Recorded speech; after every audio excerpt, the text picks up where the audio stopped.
Perfect. Okay. Let's begin with prayer. The Lord be with you. And also with you. Let us pray. O eternal God, bless all schools, colleges, and universities, that they may be lively centers for sound learning, new discovery, and the pursuit of wisdom. And grant that those who teach and those who learn may find you to be the source of all truth. Through Jesus Christ our Lord. Amen. Okay, so before we jump into the content of today, a couple of housekeeping reminders. If you would go ahead, if everybody who is not a presenter today, if you'll go ahead and mute your microphone, just so while our presenters are talking, we won't run into interference with background noise and we can all hear what they have to say. Also, just if you want to switch the view on your Zoom screen to speaker view, that should give you a pretty good way to hone in on the person who's talking as people answer questions. We are going to let our presenters talk for 45 minutes of our time together. For the last 15 minutes, I will be fielding questions to them from you all. So the way you can ask a question without turning on your microphone at any point in the presentation, if a question comes up for you, just go ahead and type it into the chat box. And when we get to the Q&A portion, I will read the questions in the chat to our presenters. And just one last reminder, this presentation is going to be recorded and it will end up in our workshop resource library, which is on our website, edola.org, under the resource tab. So if you had a colleague that really wanted to be present for this conversation today, but just had a conflict, if you want to share this with your school board at their retreat, your head of school, a family that's considering Episcopal education for their children, it will live on our website and you will be able to find it again. So with that, thank you all so much for joining us today for what is, I'm sure, going to be a very inspiring and informative conversation. We in the Episcopal Diocese of Louisiana are blessed to have lots of Episcopal schools. We have 2 diocesan schools and a large group of parochial day schools as well. So Episcopal identity and leaning into it in our educational institutions is really important to us. And today, our 3 kind of guest presenters have particular insights into what it means to lean into your Episcopal identity, how important it is in education, how it works to form all of our children, the whole child, mind, body, and spirit as they go throughout their educational journey. And so I want to take a moment to introduce each of our speakers. So speakers, after I introduce you, if you could say something and pop on and wave at people so they'll know who you are, that would be great. So our first speaker should be no stranger to all of you because she is our very own Bishop Shannon Duckworth. But what you might not know about her is that when she was a priest in the Diocese of Mississippi, she was the chaplain at St. Andrew's School in Jackson for a while, and that is a pre-K through 12th grade Episcopal school. So she has some ministry as a chaplain in her background. She also, in her role as canon to the ordinary and also currently as bishop, serves on school boards. So she's been in ministry at Episcopal schools from that angle. And then also as a mom, she has 2 sons. They were both educated at St. Martin's. Her oldest, Nicholas, is a St. Martin's graduate, and her younger son, Tucker, will be a senior at St. Martin's this year. So Bishop, you want to come say hi and wave? good to see you all. Thank you for coming. And we were so pleased with the turnout for today. So thank you. Yeah, it's been great. Thanks, Bishop. Okay, our next guest is Mr. Chris Carter. I tried to ordain him in my introductory letter to you. He is, in fact, not a priest. I told him if he wanted to be, that I could get that ball rolling for him, but he said no. Wrong diocese, wrong diocese. I know, but I know Don't get me in trouble with my bishop now. But we're friends. We can. I know people in your diocese. Yeah. Okay, so Chris Carter is currently the Director of Accreditation for the Southwestern Association of Episcopal Schools. Before his appointment at SAES, Chris spent 15 years head of school at my alma mater, St. Mark's Cathedral School in Shreveport, Louisiana, and 6 years as head of school at Bishop Seabury Academy in Lawrence, Kansas. Prior to his headship, Chris served as a teacher, department head, and administrator in Episcopal and independent schools.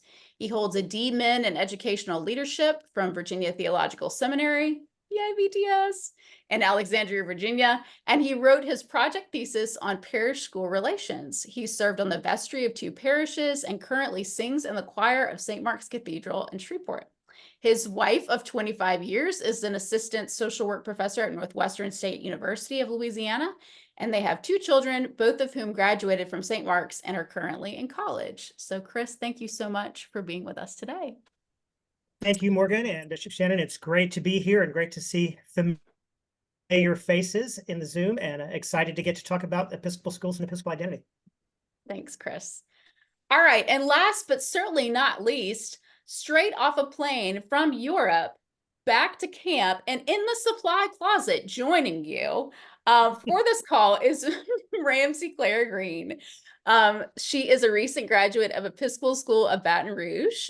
Ramsey served as president of ESBR Beta Club, Model United Nations, and Youth Legislator programs, as well as representing Louisiana at ALA Girls Nation in 2023. Ramsey also served on the student vestry, where she shares that she developed a personal relationship with Christ and discovered her passion for learning about and preaching God's word. With the help of the chaplain at the time, she had the privilege of giving sermons in chapel and leading 2 weekly Bible studies. Ramsey will attend Washington and Lee University in the fall. So Ramsey, you want to Yay, go Generals. Lots of school connections. Ramsey, Go wave, Jays. say hi. Say something, Ramsey, so they see you. Oh, hey everybody. I'm Ramsey. Please excuse my background. It's okay. Wonderful. Okay, we are just so delighted that all of you could join us for this talk today. And so, my panelists, are you ready to be in the hot seat? Think we're ready. All right, so the first question today, I think I'm going to throw to Chris Carter. So Chris, if you want to answer first, and then Bishop and Ramsey, if you want to chime in after him, that would be great. So our first question today, Chris, what does Episcopal identity mean to you? I think to me, and I hope I can speak for SAES, I would say Episcopal identity means having a clear institutional understanding that the mission of the school includes helping students to understand themselves as beloved children of a good and gracious God, and as called to serve God and serve others. That needs to be in part of the fundamental mission of the school. I think it gets expressed in a variety of ways, and we typically talk about school worship, developing a sense of community, which includes attention to spiritual growth and emotional, social, and physical health. It involves religious formation, curriculum, and a commitment to the baptismal covenant of promoting peace and justice and respecting the dignity of every person. I mean, I think how those get expressed vary tremendously, whether you're a preschool serving 40 children or a K-12 school serving 1,200 children, and whether or not you're tied to a parish. Those can look very different. But that fundamental purpose and those ways of expressing that purpose, I think we see as strong Episcopal identity in healthy Episcopal schools. Perfect. Thank you, Chris. All right, Ramsey, what about you? What does Episcopal identity mean to you? I think for me, truly, anytime I hear the word identity, I think of the book of Ecclesiastes, and how Solomon tells us how we should never put our identities in anything other than Christ, or we're setting ourselves up for disappointment. Because we can't ask anything in this life to provide what only Jesus can. And the same is true for any church, the Episcopal Church included. It may be centered on and even ordained by Christ, but ultimately we're still a church comprised of human beings who are bound to stumble and make mistakes from time to time. So I think that once we first acknowledge our identities primarily in Christ, then we can examine that Episcopal identity, which to me means that you believe that the Episcopal Church is the closest or most accurate manifestation of God's kingdom on this side of heaven. And in that we practice radical respect, forgiveness, and love because Christ first did so for us. Wonderful. I'm supposed to follow these I people? know, Bishop. Good luck. Oh my gosh. I mean, that's it, right? I mean, both things. I mean, just so beautifully expressed by Chris and by Ramsey. The only thing I'll add, I mean, I'll just say amen to all of that. And I love seeing the smiles around the room. And welcome, Scully. So is the only thing I'll say too is, in my role as bishop, I'll speak to it as the bishop, is that when I did the installation for Whitney Drennan last fall, it was funny because the kids at school like went up to my son and were like, "Oh my God, hey, do you know your mom was the bishop?"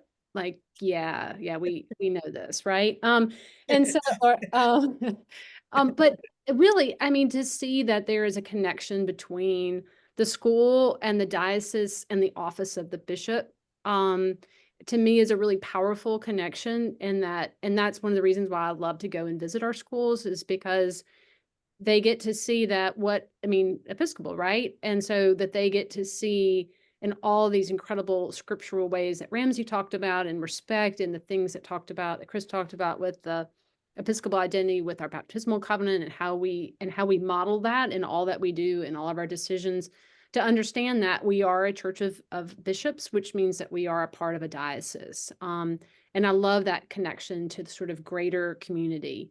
The other thing that we really try to stress in all of our schools here in Louisiana is that, when possible, can't always be the case, but when possible, that clergy are connected to the schools in some way, whether that be as a chaplain or as an associate, or as a rector of a church, that children get to experience ordained people as part of their worship experience within an Episcopal school.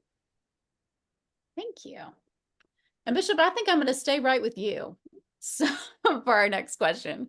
So what are some examples of where you've seen Episcopal identity developed and modeled well in a school setting?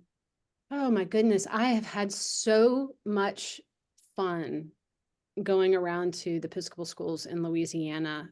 I just can hardly tell you how incredible that is.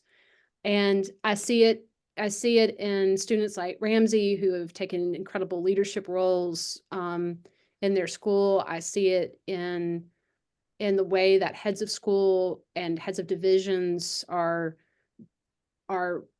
putting this Episcopal identity at the forefront of decisions that they make. And in my when Morgan mentioned previously, when I was in Mississippi, I have two quick stories to tell you. And I think this is modeled, and I see so many familiar faces and know the work that you all do. One is the school was going through a really difficult time. There was some big decisions that needed to be made, and the president of the board called me one night and said, "Hey, we've got this big thing happening. Can you come to my house? I need to talk to you." And he wanted to pray with me first. I was the chaplain before, we entered into all the hard conversations that needed to happen. And as the chaplain, I was a part of those executive level, conversations. The other thing that I would say, and again, I see this across the screen and all the faces that I see in this Zoom meeting, is I was close to a Jewish family when I was in Mississippi. And I went to bar and bat mitzvahs and Shabbats, and all of it was wonderful. And one of the young women, students, introduced me to her rabbi as her Christian rabbi. She was like, "This is my Christian rabbi." So I think what else speaks to Episcopal identity too, is that students feel in all of our schools that no matter what faith background they come from, that they have a spiritual home with us. Well, thank you, Bishop. All right, Ramsey, we're going to jump back to you. So what are some examples of where you have seen Episcopal identity developed and modeled well in a school setting? Maybe you're going to talk about Episcopal in Baton Rouge. I actually am going to. Something that I like that my school does is every year we pick kind of a different campaign or slogan for the year. And one of ours, I forget what year it was actually the Episcopal identity. And what's so special to me about that is that if you're an Episcopalian at my school, you're actually definitely the minority. There are not very many Episcopalian people at Episcopal in Baton Rouge, I would say, from my perspective. But everyone is invited to participate in that Episcopal identity as your identity as a member of our school community. So I think it definitely brings people closer to the church. And something I've seen as a student who has had exposure to lots of other schools and people from other schools is that our school has zero tolerance for any kind of bullying, which I think is really special in our, not just because our community is so small, but also because we are an Episcopal community. There's such an emphasis on that radical love, universal love, and respect for everybody. I know that at my school that behavior is not tolerated, and it's not because like there's some agenda or the Episcopal Church is woke, but because we're following Christ's model for us. And I think that's so important to keep in mind, that when we remember our Episcopal identity or our identity in Christ as a school, it calls us to constantly have our attention directed to that kind of mission, to love others the way that Christ loved us. So I think that that's the most impact that an Episcopal identity has had on my student body. Wonderful. Thank you. Okay, Chris, now you've got to follow Ramsey. I'm sorry. Well, that is hard. And so knowing my audience, I thought that I would specifically not refer to any place within the Diocese of Louisiana. I didn't want to be accused of any kind of favoritism or anything. The one thing I want to begin with by saying is, I know an audience like this knows Episcopal identity and Episcopal schools to me is just like sort of the Episcopal Church in general. And just as our parishes sort of demonstrate a rather broad, theological and liturgical understandings and expressions, I see that in Episcopal schools. And you see Episcopal identity looking very different in very different places. I can look at St. Stephen's in the Diocese of Texas, a boarding and day high school founded by Bishop Hines. The prophetic voice is built into the DNA of that school. And the Episcopal identity, as is expressed in a diocesan, non-parish based prophetic founder, looks really different from the Episcopal identity of Epiphany Montessori School in Kingville, Texas, which has some 30 students in a Montessori setting in a very, very small town. And it takes pride in being the only Christian educational institution in the town. Really different kind of places, and different emphases. And lots of great Episcopal identity in the Diocese of Louisiana, but I'm not going to sort of call out particular people there. But for those who may be sort of looking to, we're always happy at SAES to kind of partner up people and say, hey, maybe talk to, this is a school with a similar demographic background dynamic going, we'd be glad to pair you up. I want to tell everybody about a school that we're so proud of in SAES that is just super amazingly cool and unusual. Imago Dei School in Tucson, Arizona. It's a middle school only, 4th through 8th school, and it charges no tuition. That's zero tuition. You have to be at the federal poverty line in order to qualify to attend the school. And it brings the idea of hospitality and care for strangers to new and amazing levels, with support for whole families. They operate a food pantry in their school for their students and their alumni. And that's a school where Episcopal identity looks way different from most of the schools in the Diocese of Louisiana, from an Episcopal Baton Rouge, which has marvelous, so that's to me an important piece, is how much it can be different, but it's we're back to those fundamentals. Thank you, Chris. All right, Ramsey, I'm going to make you first on this one. So what would you say to a school family that's not Episcopalian about what it means to attend an Episcopal school? I was actually really glad to see this question on the list because I've had some practice with this one. because I've had the privilege of being a student ambassador in my school, where you just kind of tour prospective families. And I remember the program has definitely changed, thank goodness, since I first started. When I first started doing the training to be a student ambassador at my school, we went in the chapel doing like a practice run, and the person training us said, you know, here you'll just tell them chapel services are pretty touch and go, and our religion credits aren't super in depth or anything, essentially reassuring families that God doesn't have much of a presence on our campus. And I think the premise of this was to make non-Christian families feel more comfortable with sending their kids to a school of a different faith, or even Christian families who aren't Episcopalian, kind of to reassure them that there isn't that much of the Episcopal identity there. But I think that if, as a church, in the Episcopal Church, we believe wholeheartedly that our God is life-breathing, relentless, redeeming love, we should have no reason to hide that. And I think that it isn't reassuring to see a school, or any institution for that matter, ashamed of or secretive about its practices. And I think that if we're talking about the same God here, we should be proud to show the beautifully complex array of families at our schools that love acceptance and an open table, and make them wonder who our God is that gives us the ability to treat others this way. That being said, obviously, I never reassured prospective families of God's muted presence on campus. I tell them that our school celebrates differences and sees them as opportunities to learn and build empathy. And of course, that the bullying thing, again, it's unacceptable, because I've sadly had families ask me, like, how's bullying at your school?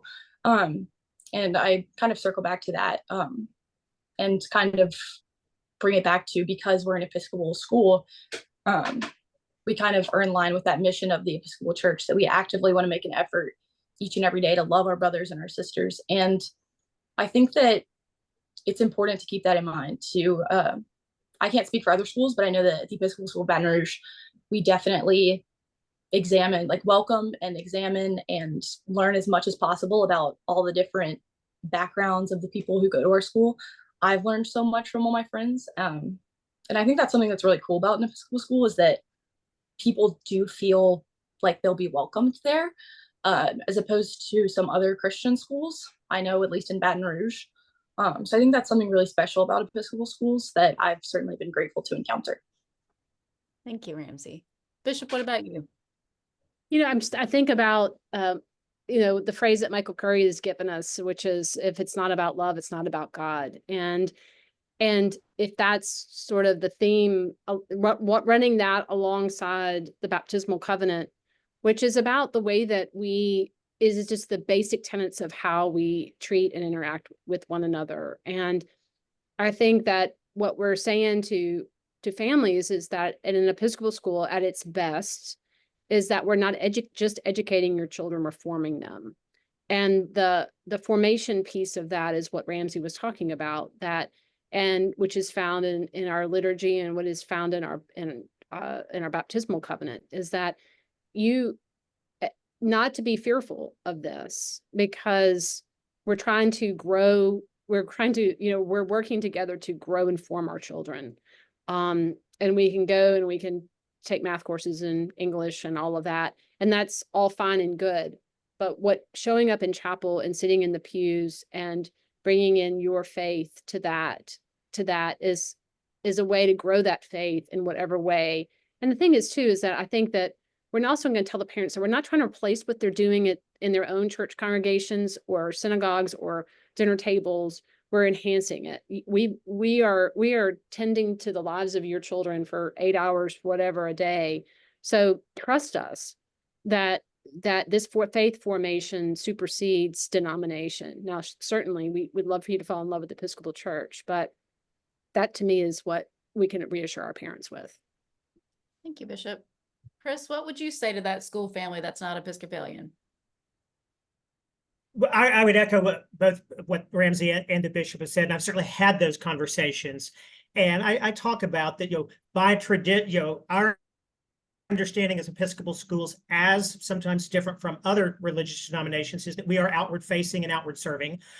We are not primarily catechetical in purpose, but rather, we want to share God's love and bring everybody to God's love.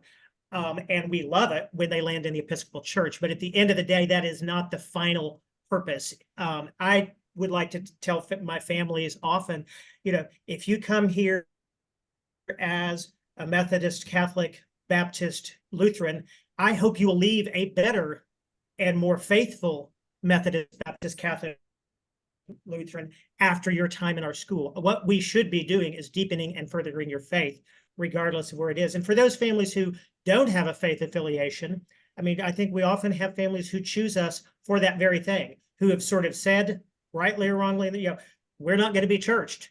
So we want our children to have exposure to, school becomes their church. And we can all critique that parental decision all we want, but this may be our last best chance to do good evangelism for that family. And that's not exactly the language you use for the family, but I think it does hold the case. And last thing I'll say is just a little story. When I first came to St. Mark's, at the time there was not a dean at the cathedral when I was hired, and this parent in the school, great Baptist mom, and the Grand Cane Baptist Church did not open without this mom being there.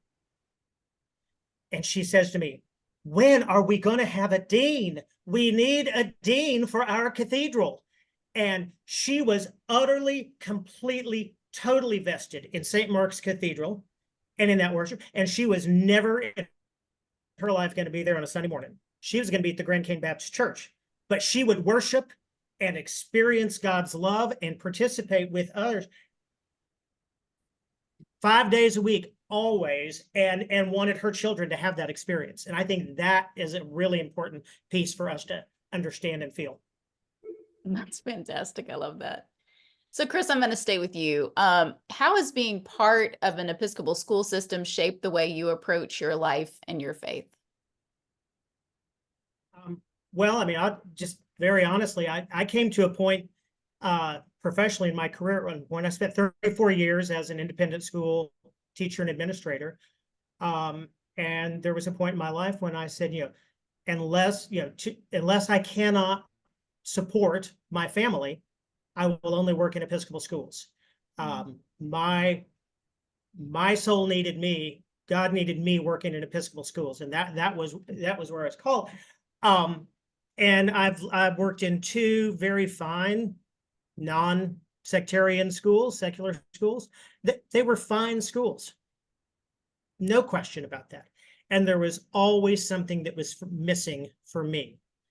And for me, being in education I'll go to my grave thinking of myself as an English teacher, but really it's all about formation and not just Shakespeare and Fitzgerald and nouns and verbs. I mean, it's all about the formation of the soul. And that's what we can do in Episcopal schools. And we can talk about and have a language for it. And,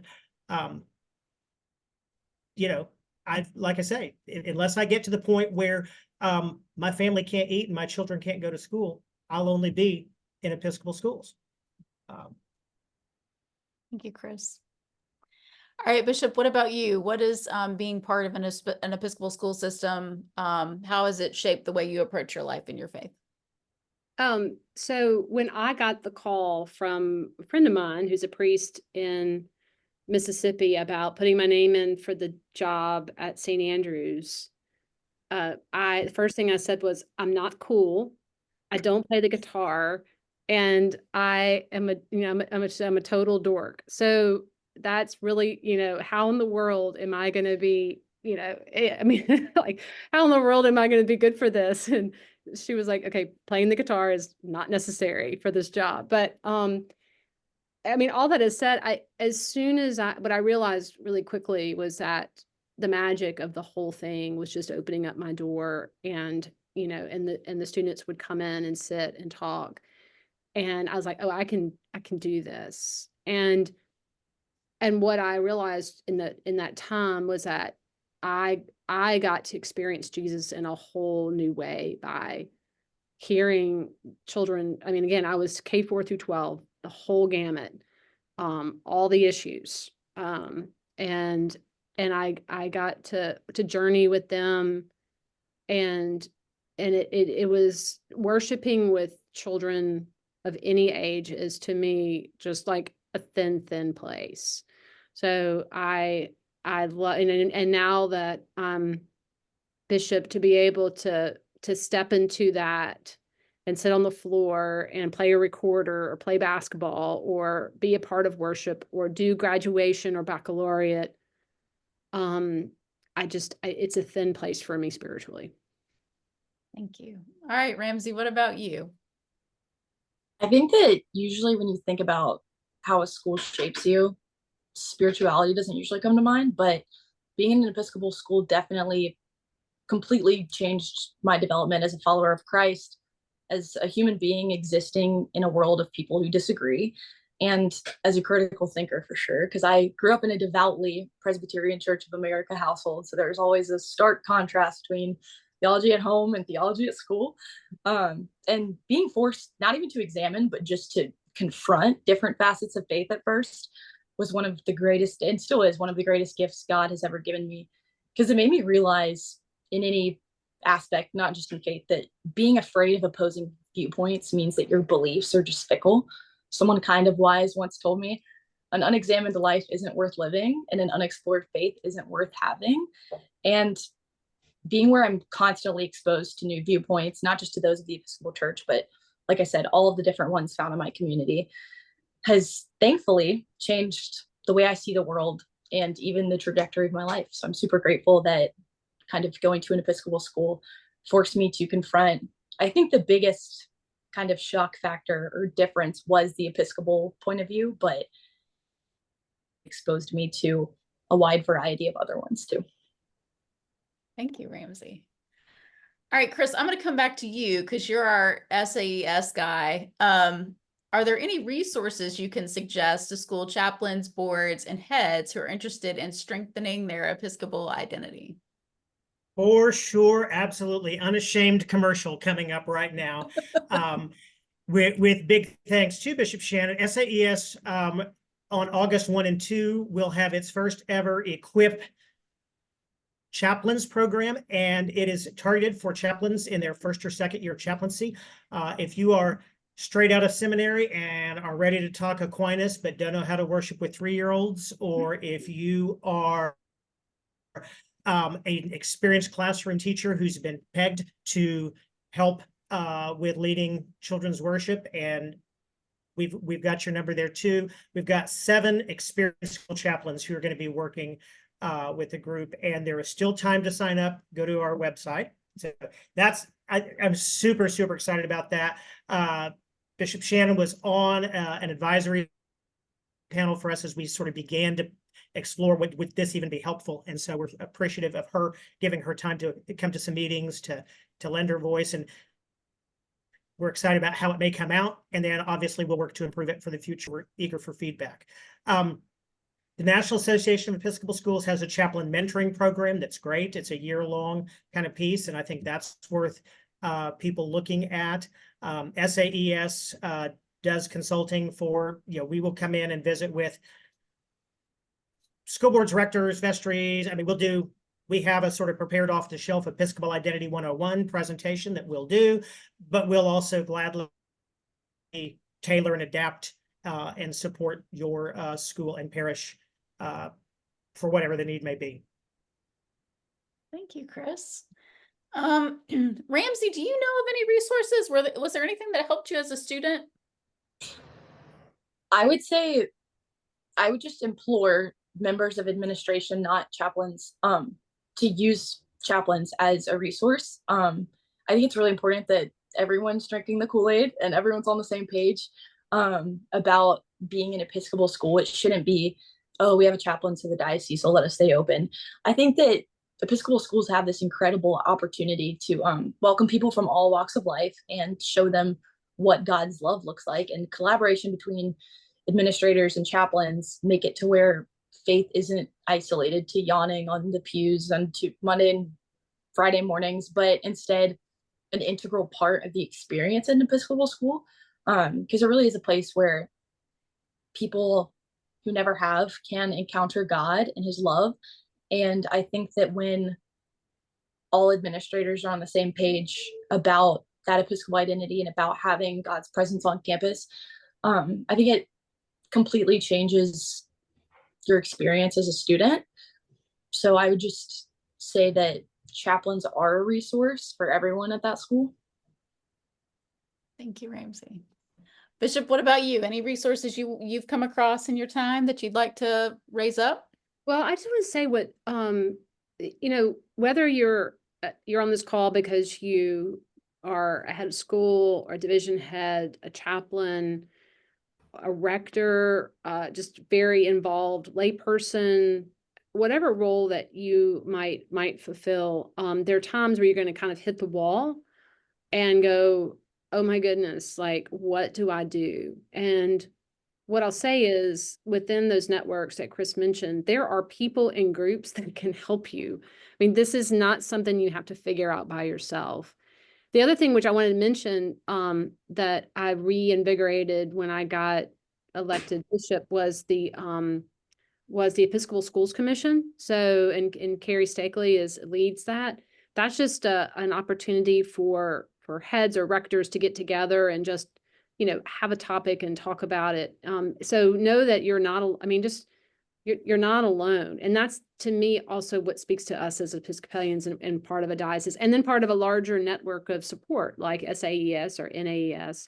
These are groups of people who really actually want to help you and have been through it in some way or another. If you're brand new and you see something, there's a lot of experience in this room. Like, look and take note of the names and faces, because people have had experiences and they may have a perspective that you need. Wonderful, thank you. So Bishop, is there anything we've not discussed yet that you think is worth mentioning? Oh, I think we've done a pretty good job. I think it's just been fabulous. I just hope that this call is this Zoom call is a springboard for continuing to seek out connections and relationships and support for each other and what each of you are going through. It's not easy all the time, and the world is in a place that's difficult and challenging. And I think our students are going to, especially as we go into this fall, are going to be looking for our Episcopal schools to be a place of not only refuge, but a safe place to discuss difficult circumstances and political things, and that grounding in their faith and grounding relationship with God can provide a framework for that in a way that maybe a secular school can't. So this is a time for us to dig in. Thank you. Ramsey, what about you? Anything we haven't discussed that you think is worth mentioning? I really don't think so. I think we've just about covered it from my perspective. Chris, what about you?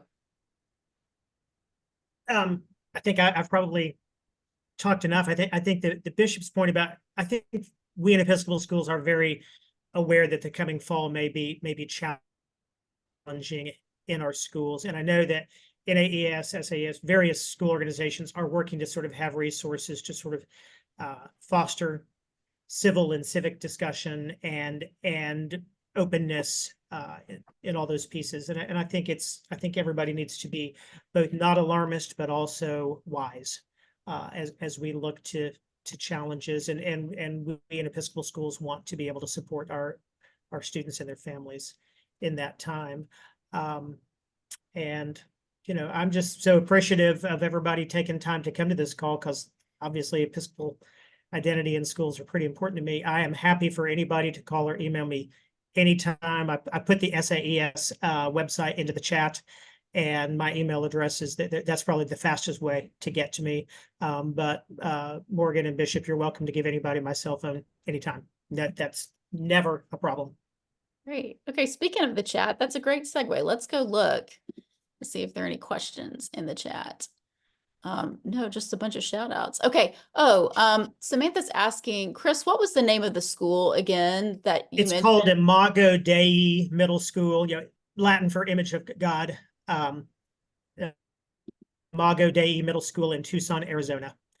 And it's a unique school in part because Arizona has some unique tax structures which make it possible for them. You know, every year they are having to fully raise the cost of the entire education, and it's quite significant. It was started by 2 Episcopal priests, the Reverend Anne, oh golly, I shouldn't, Anne and Susan, and I can't pull their last names for the life of me right at this moment.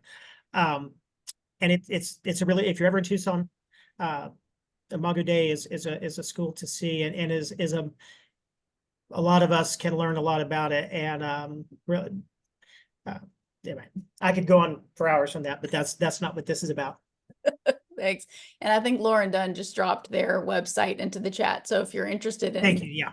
pulling it up to go see more about them, it is right there. Okay, so I don't see any other burning questions, just a couple of great shout outs in the chat. So now's your time, if anybody is sitting on something, to type in the chat. Okay, well, I'm not seeing any little red notifications. Well, thank you so much, Bishop and Chris and Ramsey and all of you for joining us today for this conversation. I hope it's been uplifting, and I think it was the Bishop saying, you know, I hope it's been a great springboard for some of the things that you and your board and your heads are going to do this when you look to the coming academic year.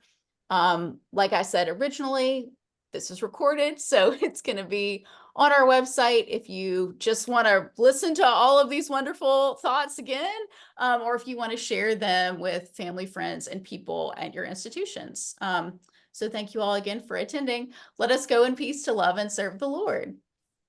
Thanks be to God. Bye, everybody. Thank you so much.